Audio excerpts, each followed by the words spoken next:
What's up guys, it's Rowan here from Smart TV, and deciding on whether or not to drop a subject, either entirely or to drop down during your HSC, is like dropping an egg off a wall.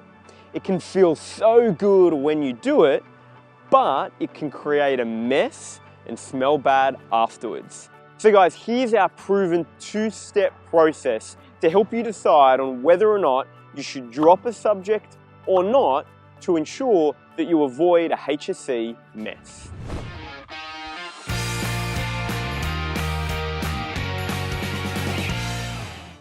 So one rotten egg can spoil the lot. And the same applies for your subjects for Year 12.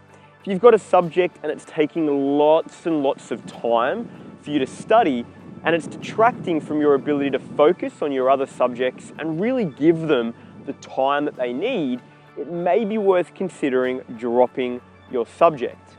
Now, it does come with a note of warning though. This is the most common reason for dropping a subject. The I'm gonna have more time to study for my other subjects reason. But there is an extra study time myth. And that myth is we tell ourselves all the time, I'm gonna have more time to study, but then you know what happens?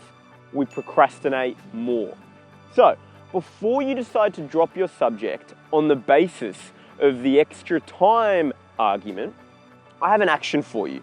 And that action is sit down and look at your calendar, look at your schedule, and really specifically identify for each of the times that you would have free if you were to drop that subject, what you would do and how you would use that time for your other subjects. This way, you're being really intentional about what you're going to do and how you're actually going to use that extra time for your benefit instead of dropping a subject and then falling into the trap of the extra time myth. So the second reason that you might consider dropping a subject is because your marks aren't great in that subject. So for example, you might be doing advanced maths and you might be thinking about dropping down to general or standard maths because you haven't been doing that well. And that can be a really great decision if you think about optimizing your ATAR. So by dropping down, you might end up performing better in that subject, and then the scaled marks that you achieve could actually help your ATAR in the short term. But once again, I have a note of warning for you, and that is that you also need to think about the long-term implications of dropping down a subject.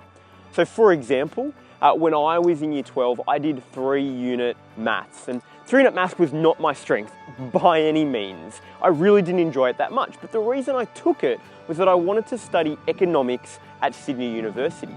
And Sydney University required as a recommended subject that students take 3-unit maths in Year 12 to deal with the statistics and mathematics in the course.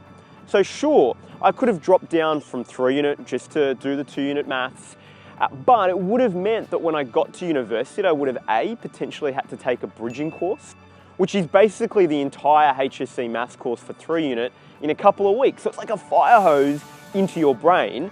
And then it would have made it more likely that I would have failed my subjects at university. So I could either drop down, possibly get a better ATAR while I was in Year 12, or I could take it, maybe risk my ATAR, but then be better prepared for university. So this is the decision that you need to think about. You need to think about short versus long term.